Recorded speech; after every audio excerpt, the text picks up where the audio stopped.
Welcome back to another impactful night of Impact Education Leadership. This is episode 164. I'm your host, ID34. As I said during Thursday night's panels are Sande Roberts, John Mirrione, and Buddy Thornton. Buddy Thornton, please say hello to the people. Good evening, happy holidays. Let's have a beautiful new year, and let's get this show on the road. Absolutely. And John Mirrione, please say hello to the people, sir. Hello, everyone who is listening. I'm delighted to be on the show again and to talk about forgiveness. It's a very powerful thing to discuss during this holiday time. We say amen to that. And Sande Roberts, please say hello to the people. Hello, hello, hello. I am absolutely positively delighted to be here tonight. We're so fortunate to have you all here. Tonight's topic is you've defeated all the odds and you kept winning.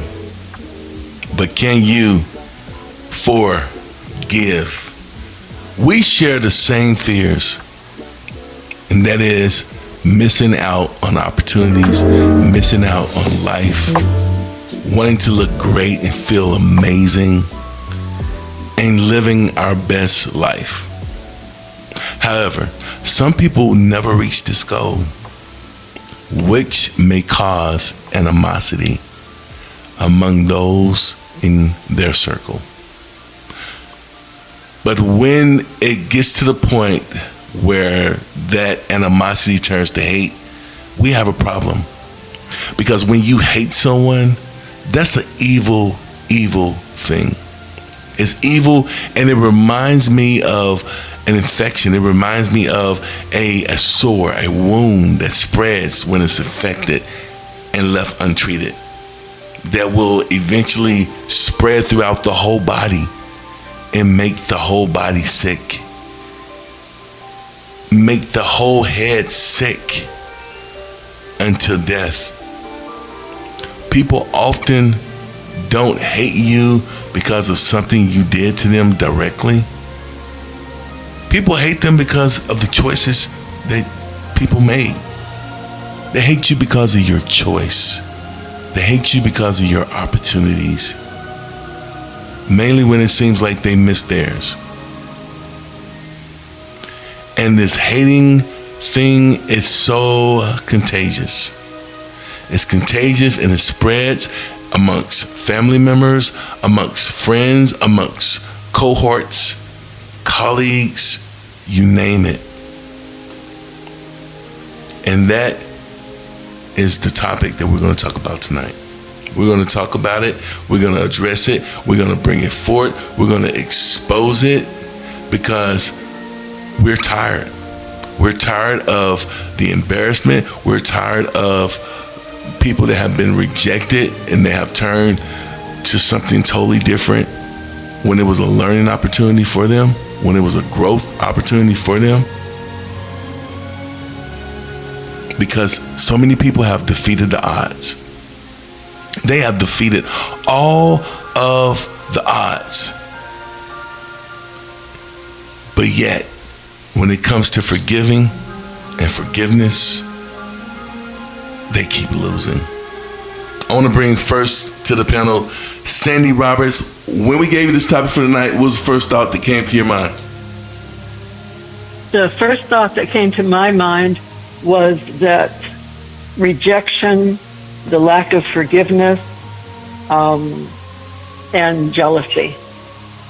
And it just kind of, I did some, thinking back, when have I been the person who, was jealous of someone else's accomplishments or rewards or, anything like that. And, I'm glad to look back and say I didn't spend my whole life wanting what somebody else had. I was able to appreciate what I was able to do, and that I would say is a very large majority of the time. But at the same time, somebody gets a new toy, and we all want to play with the new toy. We all want the new toy. Why didn't I get the new toy? You mentioned something about kind of letting go of the pain of not getting the new toy ourselves. And it just kind of, when you look at it, we're in conflict with ourselves. And that, we talk to ourselves inside our head, and we try to make up for what we may have done that we think, oh, I wish I hadn't handled it that way. And then we kind of get stuck. And so it's kind of we need what I call get out of the stuck situation free card. And that kind of like the Joker in a game card that stands for anything you don't have. And it's kind of the same thing. We need that kind of Joker card for real life, and that so that we can look at things and go, oh man, I didn't mean to respond that way. I didn't look at it how it was unfolding. And interesting things happen, and sometimes somebody gets something that we don't have, or that we also wanted, and then we forget that down the road we're going to get something that they possibly or potentially wanted. So, it's a real mixed bag. Oh, that was so good, because a lot of times people just want their second chance. Can I have another try? Right? And so that was so important. That was so important about grudges, talking about grudges. When we gave this topic to you, John Mirrione, what was the first thought that came to your mind when you got the topic for the night? Well, I'll tell you, it's ironic because I was on a show recently we talked about holiday forgiveness. And, there's such power in forgiveness. The greatest power is learning how to forgive and what that really means. And I think that, the first thing is, all the people that hurt us, or at least try to hurt us in our lifetime, those are our greatest teachers.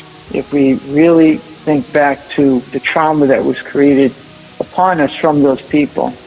And the first viewpoint is knowing that anything that occurred to us was not personal. This is simple pain and rage that they're carrying forward from their experience. So, it's a matter of an individual breaking a cycle. But once people can get that deeper awareness and connect to that inner light inside, everything in their life changes. Because in nothing, I'll give you an example. I had a near-death experience about a year ago, and I had a neurological attack on my body from taking a vaccine. It was a vaccine. It wasn't a COVID vaccine. It was a shingles vaccine, and my body went into trauma for 2 months. And I literally walked around. I lost a ton of weight. I didn't know what was happening. It was like my body was eating itself up, and from the inside out. It was a very, very debilitating feeling. And I'm a professional athlete, so for me it was just beyond. And my wife, who's very spiritual, we don't claim the faith of any sort, but we're very spiritual. We believe in Jesus and different prophets, but very open in our approach. And she kept talking about the divine, and I believe in the divine and God, and wholeheartedly. I pray every day. But it was about the surrender to the divine. And when I decided one day, and I cried in pain and cried in that surrender, in that same day, 80% of all the pain in my body left. And the message that I got from, you can call it God or divine, was no judgment.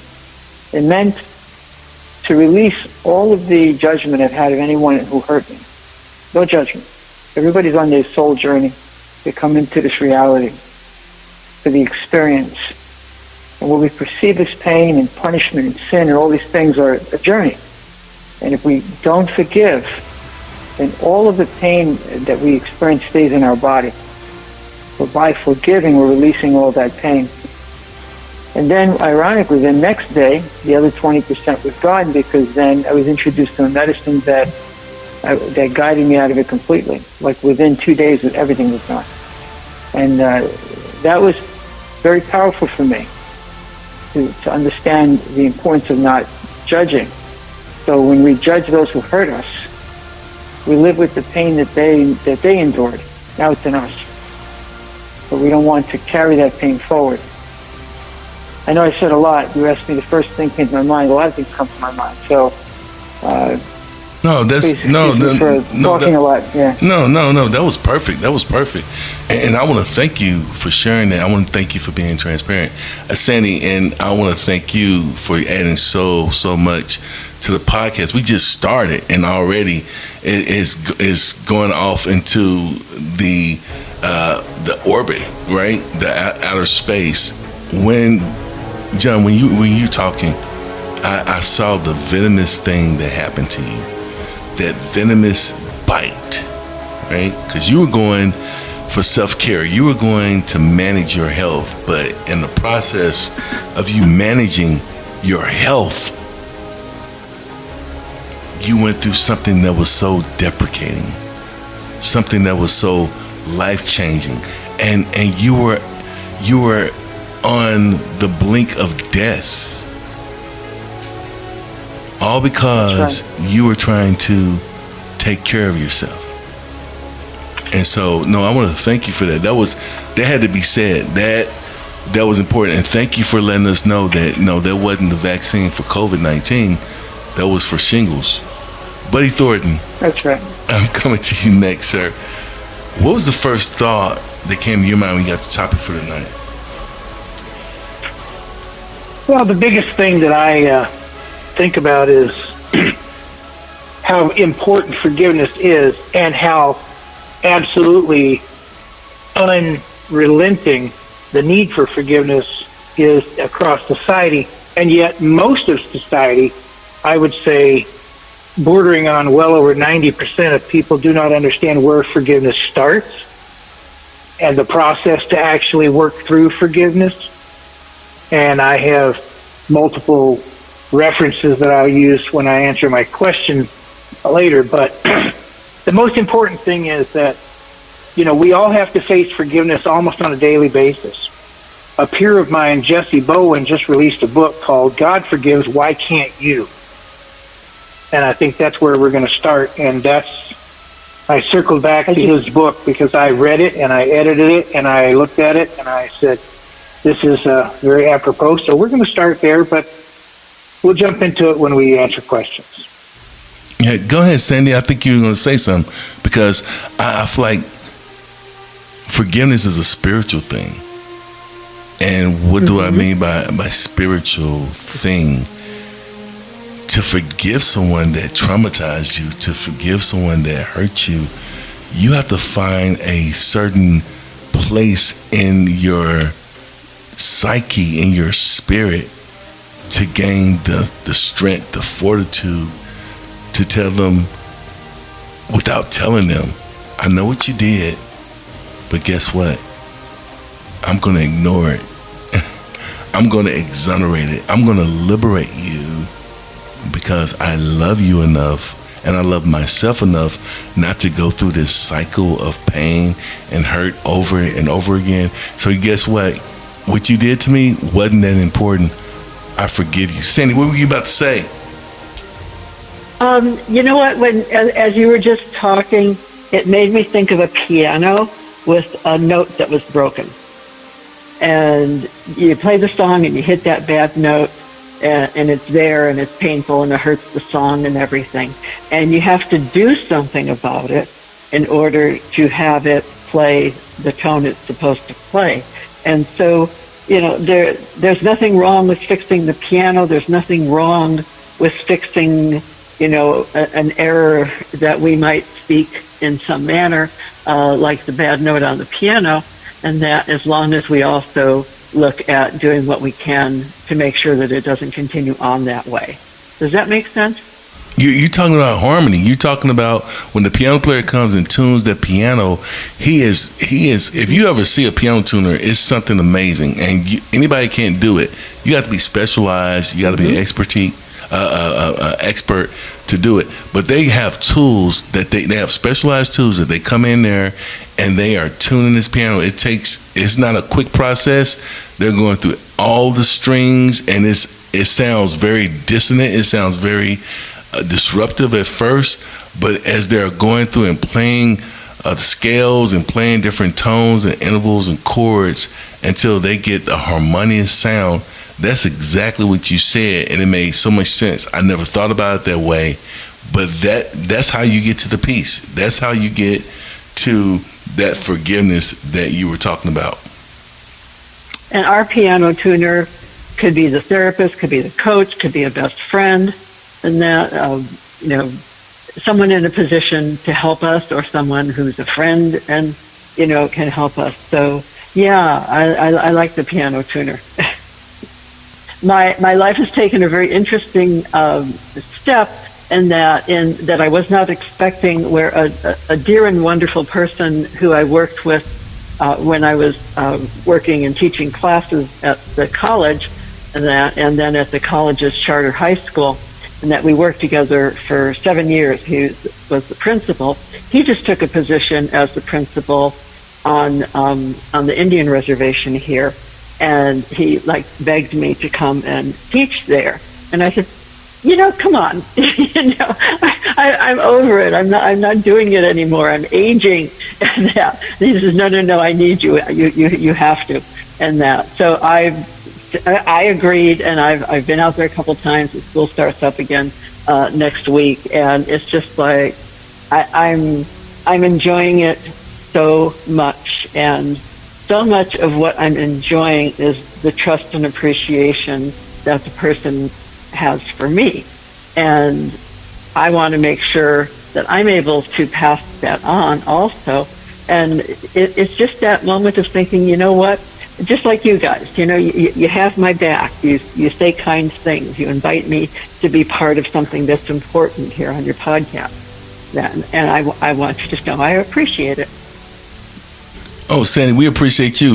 You throw bombs at us, and we can't ignore them. You were talking about the Indian reservation. We cannot ignore the power behind that, the history behind that, the history behind the Indian Removal Act, right? Where you had Indians that were Native Americans that were here before the Europeans came and colonized the different parts of the Americas. They were here. Matter of fact, they taught the Americans how to survive here, taught them how to, what kind of farmland that they had here, how they hunted and gathered food and all that. And then when things didn't work out right, things didn't communicate the correct way, and the Native Americans didn't want to succumb to all those different jurisdictions and laws that the Europeans were bringing. And then there was a clash. They started fighting. People were dying because of diseases, the Columbian Exchange, and so many other factors that were involved in it, that the end result was, okay, we're going to displace you from your territory and put you in a reservation where that would be your sovereign nation. You'll make your laws, but we're going to consolidate everything that you know into one place, and we're going to make you like it. And so that, for me, I feel like is so tailor-made to this topic tonight about forgiveness, right? Because those Native Americans forgave what happened to them. How did they do it? I'm going to tell you right now, it was a lot of crying. It was a lot of tedious. It was a lot of hope. It was a lot of grace that was given. But what happened to them changed the trajectory of their legacy. I want to ask that question for the panelists. Mm-hmm. I want to ask the question, what happened to you? What happened to you that caused you to develop that forgiving mindset? The panel is open. Who wants to take that question first? Who wants to share? Who wants to be transparent? What happened to you? Well, I could say something. I could say that I really believe that the forgiveness comes from the belief system of this greater force, right? The divine God, knowing that there's something that's created us for the experience that we're in, so that when we're experiencing pain from other people, that we have to understand. And some people are not in that mindset. They're in just a physical experience. When you go beyond that, then you know that whatever people are going through, it's nothing to do with you. I knew that when I was very young. It was just the belief in God and divine was when I was very young. So when I was bullied, I knew that that person had a problem. Even though I was terrified, and I can feel they were in that dark space when I was very young, and I knew it was not personal, even though it felt very personal, the things that were said. But I think that when people are not, when they're just in the physical, the pain that they're enduring is much, much greater. Because it's all personal, because they don't have a divine belief of any sort. Or it's blocked in those moments, and they might believe, well, how could a God allow this terrible thing to happen to me? So a lot of people feel that way. Why would the Creator allow something so horrible? And I feel that, the pain that each person experiences, some experience way more than others. And no one's to judge what one endures versus the other. But there's an innate choice in our soul to forgive or not to. And that doesn't mean to forget. Doesn't mean that you have trust if somebody's hurt you. But to forgive, to understand that they've endured something great, some great pain, they're passing it on to you through their experience. You could either carry the pain or not. Or you can take the pain and go make the world better, or take the pain and go hurt others. It's choice, no matter how terrible it might be. And I think that's the power, is to know that there's a choice of what one chooses to do. Do they want to continue to endure that pain, hurt themselves and others, or help themselves and help others? So they can use the pain as a catalyst for great change in the world. This is what the choice that I had. I endured great pain as a child. I was on the streets for a few years with my mom.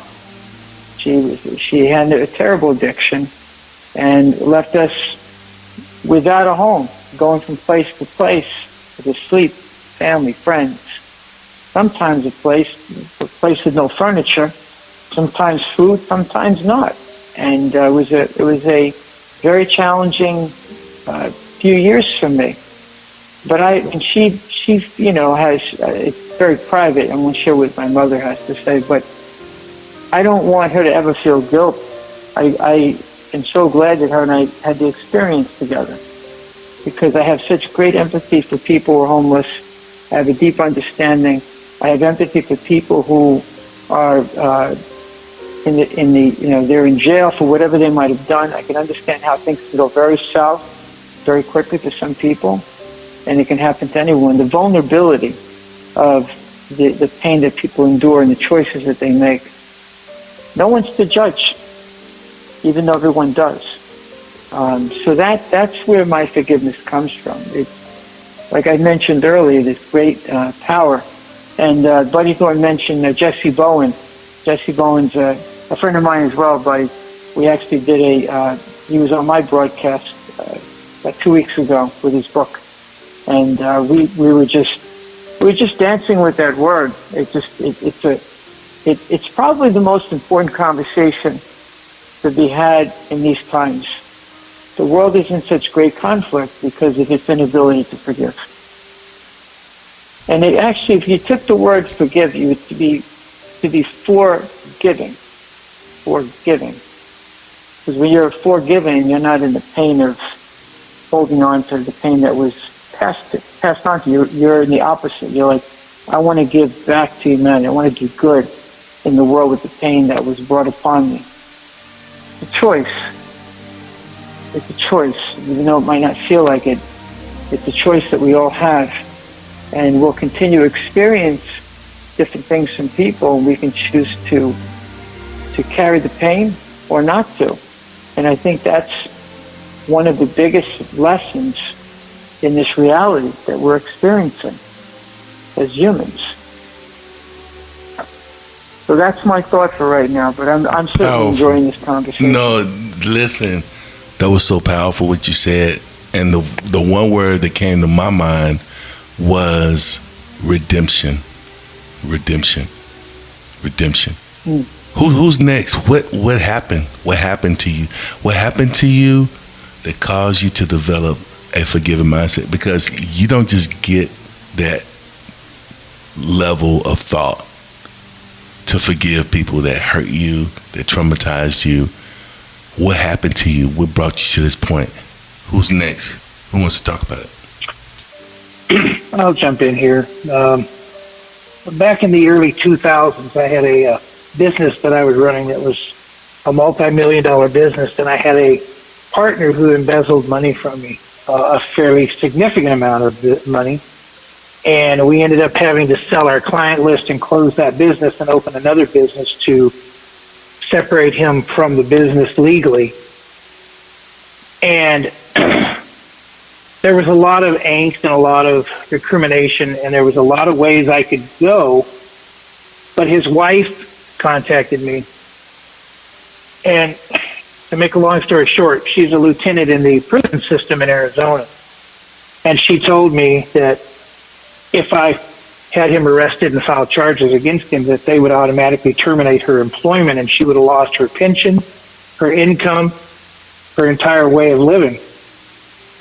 And she asked me to consider her before I considered him. And so I made a choice. I chose to let her punish him because she guaranteed me she would. And in a space of 6 months, she divorced him, all of his children just...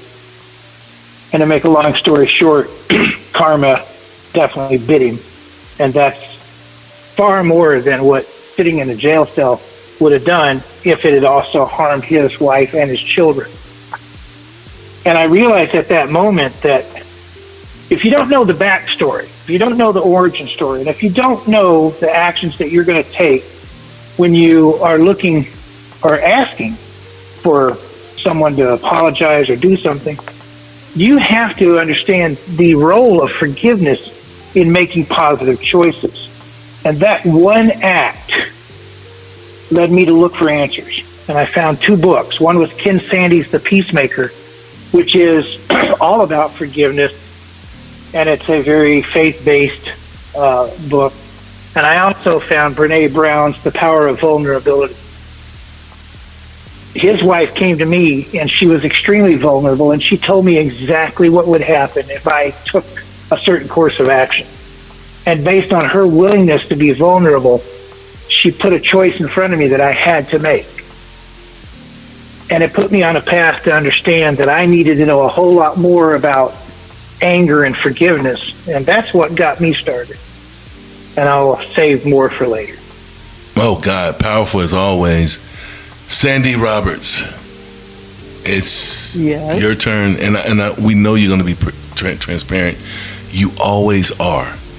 You always are. But coming from your background, you've seen so much. You've gone through so much. And in that, you've had to forgive so much. But the question that has been presented to you tonight, what happened to you that caused you to develop a forgiving mindset? Well, it's interesting what kind of came to mind, what memory came to mind, and that was when I was 5. I grew up in Chicago, and we lived in a big apartment complex, and then down the street were like individual houses, and I had been down maybe halfway down a block and playing with some friends, and then I was on my way home, and 2 boys on a bicycle, with one of them pedaling and one of them with their feet on the little runner in back of the bike. And the boy in back had a significantly large knife, like a butcher knife. And they were chasing me and screaming that they were going to kill me. And it was, and all I could think was, don't trip, keep running. And that, I was half a block away from home, and I had to, on the way, I prayed that the door would be open to our part of the complex, and that I would make it in and up the stairs. And I did, and that they chased me. I made it to the stairwell. I was able to close the door behind me. I ran up the stairs. But the funny thing is, I never told my mother what happened. And I don't know why. I was afraid that she would go out there and that they would hurt her. And it was really strange. It took me a long time to wonder why I would wake up in the middle of the night dreaming that I was being chased and it's like, oh, well, dumb, head slap. Yeah, but that was a very impactful type of a thing to survive and to be that, vulnerable, and that to 2 5 or 6 year olds on a bike, and that who were, heaven only knows where they ended up.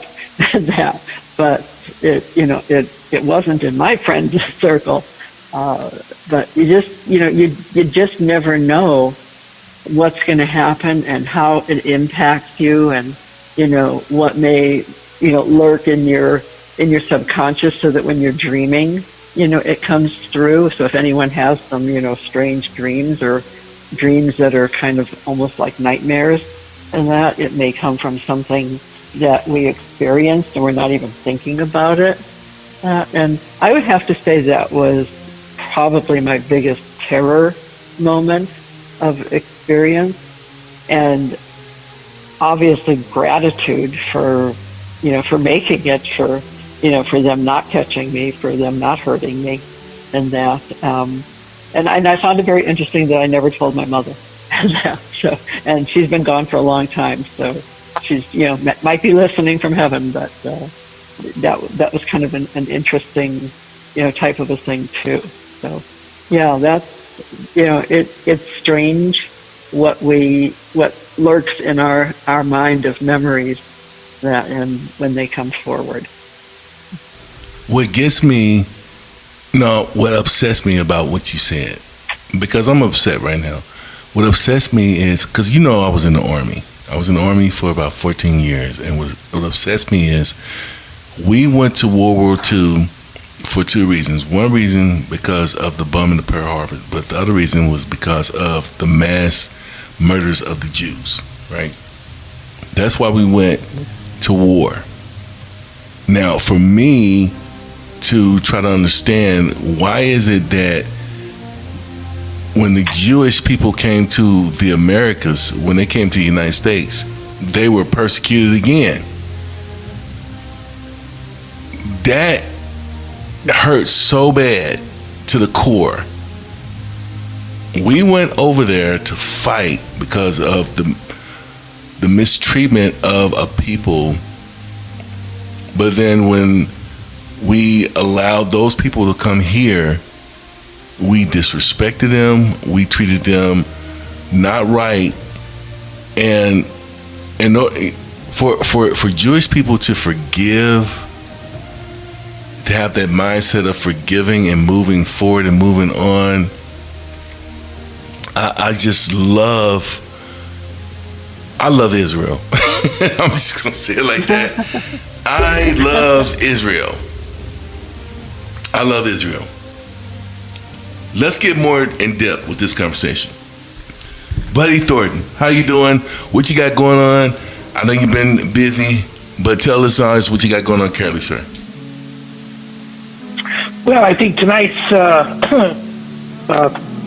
show is definitely very apropos. I'm actually working with Jesse Bowen, putting together a world-class online and in-person forgiveness seminar and training program. So I think this was a pretty dead-on topic. Right. And I'm about halfway through writing my 5th book in my Slippery Slope series. The first 4 have all launched, and they're all international bestsellers. And I just praise God for His gift of my being able to write and communicate with people through the page and also from the stage. So, yeah, that's what's going on with me currently. I'm just doing what fulfills my mission in life, which is to be a pro-social person and help all people. Absolutely awesome. And we want to thank you for all that you're doing for the community and for the world at large. I want to go right to it. Let me go right to it here. I'm going to go right to it. Because change requires a process. Change requires steps in order to make it effective across the board. Tonight's topic is about forgiving, right? And we're talking about, in order to forgive, I believe, you got to be healed. You have to go through a healing process. So my first question for you, Buddy Thornton, the Positive Social Change Agent Pro, is, what is the first step to being healed so that you can forgive? And your forgiveness can be authentic. And it will allow you, I believe, to move forward once that process has been started. We don't know, but we know that we're talking to someone and we're asking a question to someone that can help us find those answers. And with that being said, what are your thoughts about that question that I just gave you? I think the first step in forgiveness always has to start within your heart and your soul. I don't believe that you can ever forgive anybody, including yourself, unless you have an incredible amount of self-awareness. And it's called starting with introspection. You have to understand that even though someone may have done you wrong, you had to have some contribution to that process. Even if it was just being in the wrong place at the wrong time. It could be totally happenstance. But there's also always a portion that you were a contributor to the reason why you need to forgive. So you have to do a very, very in-depth look at your own world and how you perceive the world. And then you understand you have to embrace whatever that contribution was. You have to acknowledge it. You don't have to acknowledge it to anybody but yourself, but you do have to understand. Dr. William Glasser created a theory called choice theory that says you are responsible for your choices and your actions and your body and your soul, and you cannot and do not have the right to blame, shame, or judge others. So when you are projecting through choice theory from a powerful place of introspection, if you cannot, it's not proper to blame, shame, or judge others, the only thing that's left on the table is to break the chain of the pain that you feel and forgive unconditionally. You have to completely and unequivocally forgive, and then you can move on with your life. You have to understand, a lot of people, when they are looking to forgive somebody, the first thing they do is, I want an apology. You know what? In my world, you have to understand the worthless nature of demanding an apology. If an apology, according to Ken Sande's The Peacemaker, is not 100% voluntary, and it is not a fulfilling process of at least 7 or 8 steps, whichever choice of apology you want to follow, that is completely bound to contrition, that is heartfelt, and also is unconditional in that they may apologize, but you do not have to accept their apology, then you can understand what forgiveness is. I don't need someone to apologize to me for me to forgive them. What I have to do is I have to understand their place in my sphere of influence, in my world. I look at people through a lens. When I do something wrong, I seek for a way to make that apology. And people who know me, or in my world know my family and the people that are around me, they know better. When we give the apology, they know it's heartfelt. People who don't know us, it doesn't matter if I give them an apology or not, because they may or may not accept it, and it's totally immaterial to their ability to forgive me whether they do accept that apology. So take the apology off. I don't need someone to apologize for me to forgive them. I just have to find it in my heart that it is more important for me to forgive so I can break the chain that binds me to the past and the pain and I can move forward totally and unequivocally under my own choices. You know, a lot of people don't understand that. And they look at me and they go, well, how can you forgive somebody no matter what they did to you? I'm like, I don't know their backstory. I don't know their origin story. I don't know their motivation or their intent. But I do know what the impact it has on me. And I'm not willing to be a victim. Victimology is unexcusable. If you are going to bind yourself to being a victim, then you cannot find forgiveness. What you said. A good example is. Oh, go ahead. Well, let me finish. A good example is when you're competing, and you know you lose by the nearest margin or thread, and then you're like, oh, if that referee hadn't have called it this way, or blah blah blah. You know what? You're blaming, shaming, you're judging someone else. You're not looking at your contribution. If you hadn't have done any number of things, you might have won regardless of what the referee did. So take all the excuses off the table. I look at it this way. If it is not my time on the podium, I'm going to celebrate who got there. Because when it's my turn to be up there, I certainly want them to celebrate me. So forgive, move on. Life is not worth wearing chains. Wow. Buddy, you've been through a lot.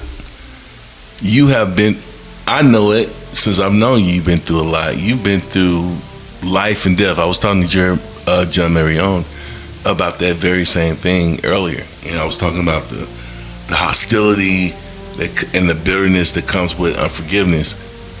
But you have been through so much. All the panelists have been through so much. And when you are tested constantly, when you persevere constantly, you build strength. And that type of strength that you have, I'm afraid to say it, but it's so true, everyone doesn't have it. Everyone doesn't have that impact. Everyone does not know how to bounce back from the hostility. Does not know how to redeem themselves. They don't know how to excuse the behavior. To them, when hostility is not confronted and not punished, the message that's sent to them is, well, you condone it. You're condoning the behavior because you didn't confront it. Because they don't have the strength that you have. I believe strength is a gift. I believe that excusing someone's misbehavior is a gift. Because let's face it, it's hard. It's difficult. It's tedious to get to peace. It's tedious. Sandy Roberts, I'm coming your way. I want to ask a question. Okay. Because so many times when you're traumatized, that trauma goes on and it lasts for years. You see the patterns, you see the signs, the people that did it to you, they're exposed, but nothing happens. Nothing happens. And you look around and you see your friends, your colleagues, and you want to ask them a question. Don't you see what I see? Don't you see what they're doing to me? Can you not see what they're doing? Hello? I'm here. How do you let go? How do you let go? Not easy. So you can flow again. Sandy, my question to you is, how do you let go of the pain? And what questions are leaders not asking? Let's even go to the classroom. Let's go to the classroom because this is so relevant to our scholars?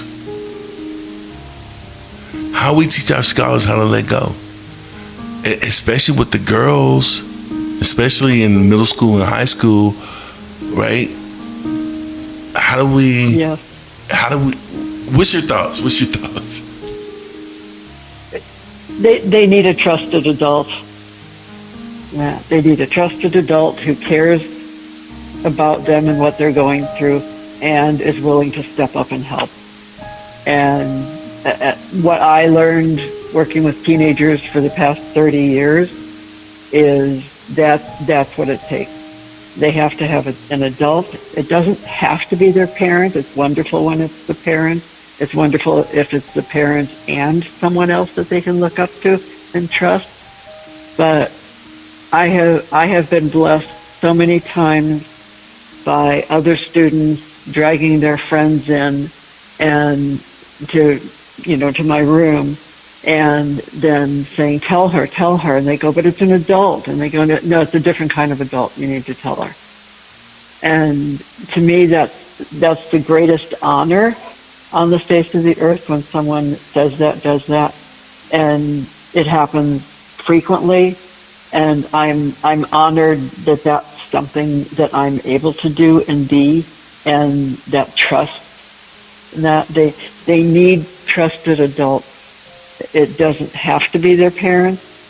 That maybe their parents can be a trusted adult for someone else, and that it doesn't always go in the same rotation.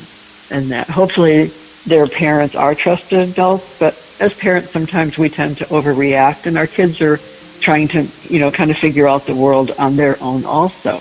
And so it's good when they can find, and then sometimes they think they have a trusted adult and they don't. And that trusted adult pokes holes in whatever they're doing. When a youth comes into my room and they tell someone, tell her what happened, and the other one's going, no, I don't know, and they say, no, you can trust her. And that's the biggest honor on the face of the earth that I could possibly get. And there's sometimes you have to say, look, this is something that we have to do something about, and that I'm here by your side. I'm going to help you, get through this, and but we need to take this more steps. That's been how it's been. I've really been significantly blessed in that, to be able to be in that position. That here goes the next round, and that is at the school that I'll show up at next week, and just kind of be glad that I'm able to do that they have someone, and that someone else will be able to help someone, another youth, and that they're our foundation. And when they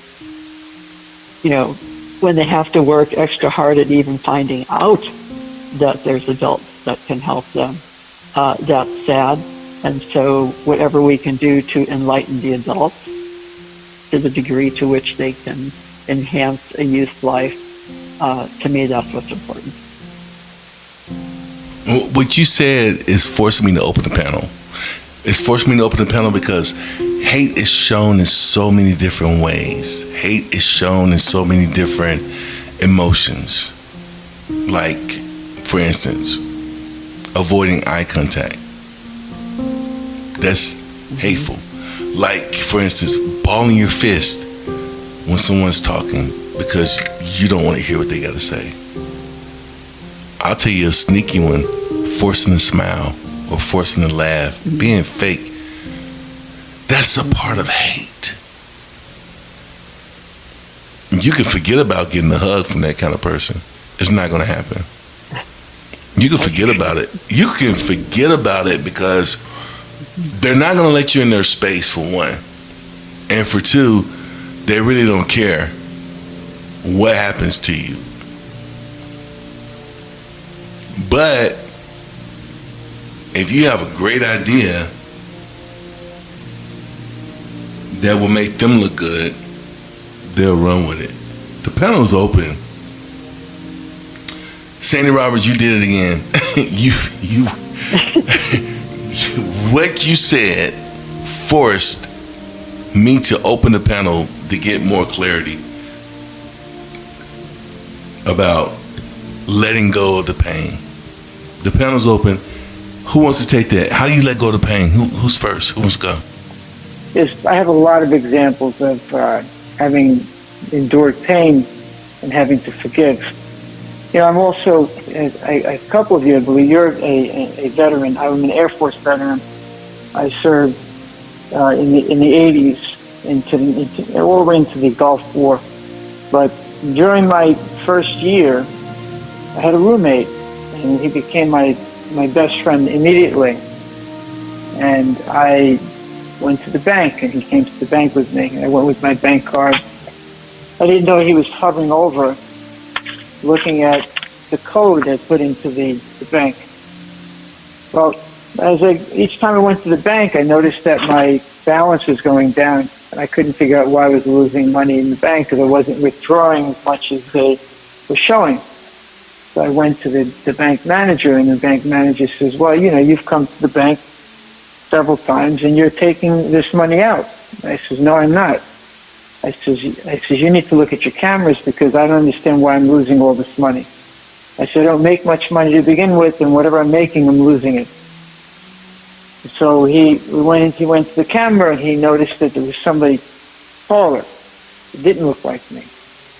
It was my roommate, my best friend, who stole money from my bank account 4 times, nearly wiped out my account. So in that moment, I approached my roommate, and I made a phone call, and they basically were going to give me free range they knew I was a martial arts person, and they said, look, you can deal with him on a separate note. We will not prosecute you.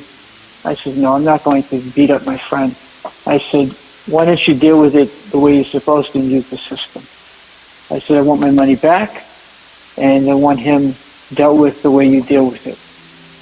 So he gave all the money back, and he wanted the friendship back, and I gave him the friendship back, but I said to him, it's not the same.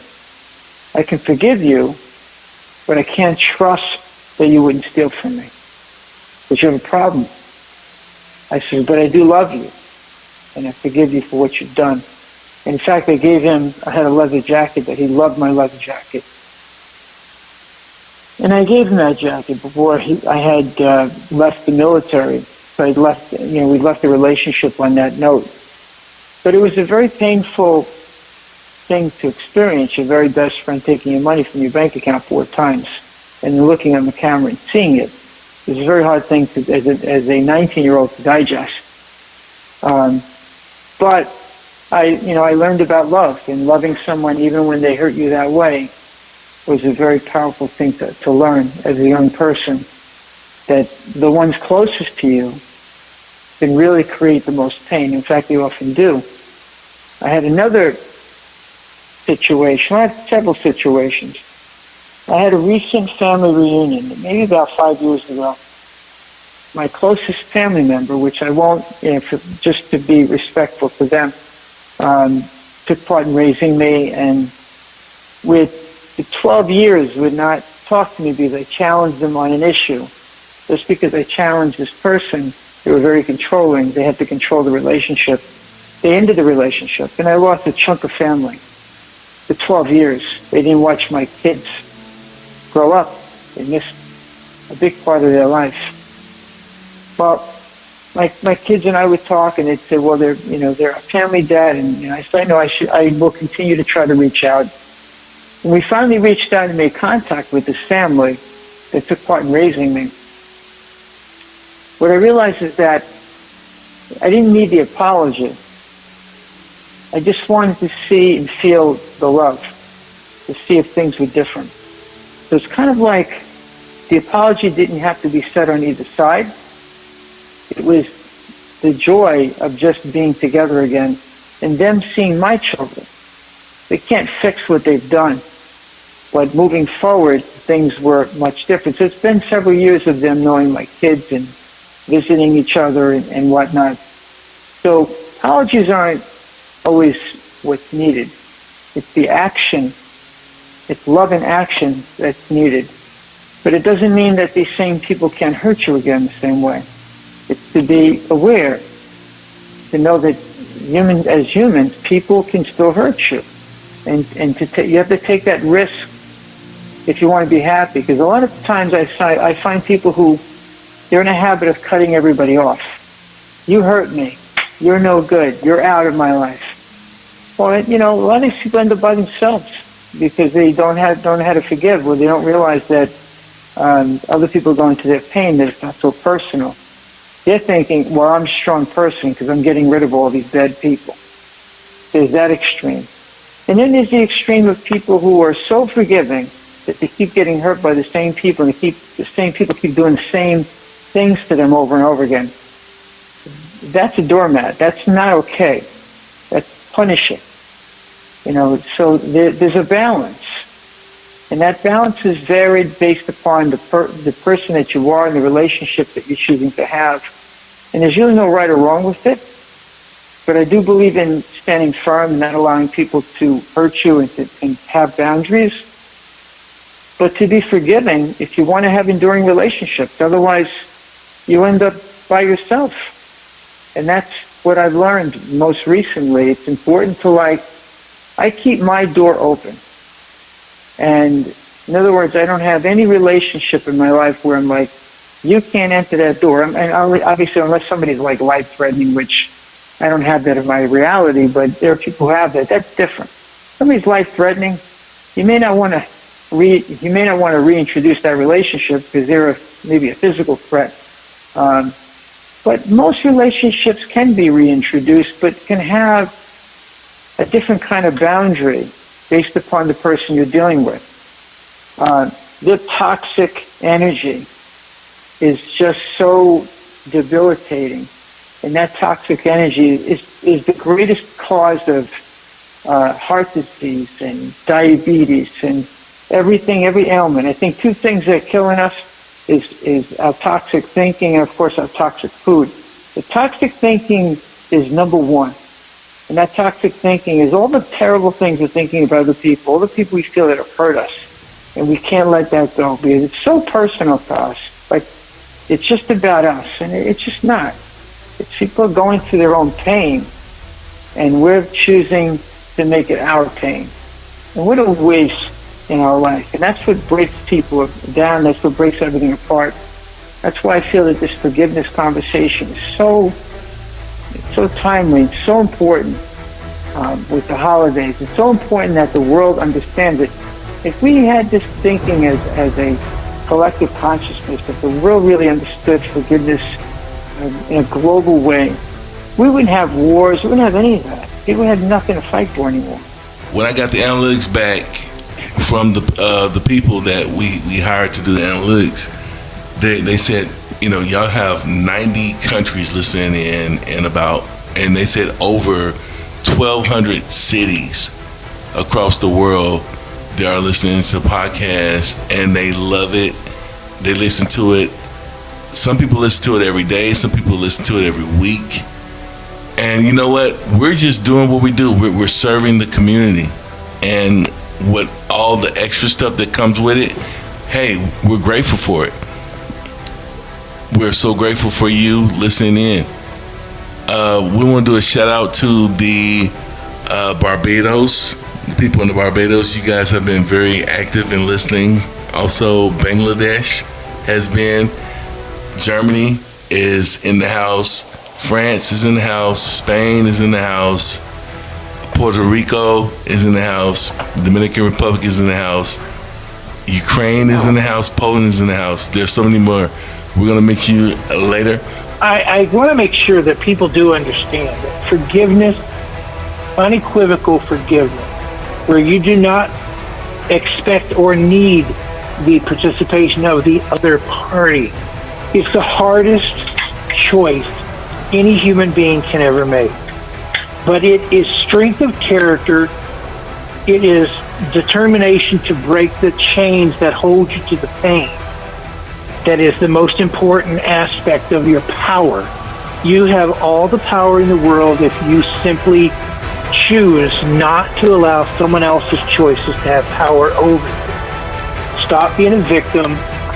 Learn to forgive. That doesn't mean you accept their behavior. It doesn't mean you condone their behavior. It doesn't mean you are not going to do your due diligence and not trust them. You got to do what you have to do in the real world. But forgiveness is a me conversation, not a we conversation. Forgiveness is how you empower yourself to move on to your future. That was so liberating. Well, Go ahead. Please, Sandy, please. Oh, awesome. This is going to be good. This is going to be so good. You guys inspire me. That's for sure. For me, it's coming from the core spot that genuinely cares about the outcome. If I'm coming from my center of truth about how I'm, being affected and how I'm affecting others, that's where I can grow from, and that's where I can be valued from and of value. So for me, I look at it of, am I coming from a core spot internally in myself that cares about the outcome, and what am I contributing to it that helps it be positive? Yeah. And when I'm able to do that, I'm happy. I'm in tune, and what we're doing, or even if we're coming from that best genuine spot, everybody's not in their best genuine spot to receive it, and that has to be okay too. Yeah. So I thank you for inviting me to be part of this tonight. This was very, very, very uplifting and powerful, and I appreciate every word that was said by everyone here. Thank you so much. Leadership Podcast.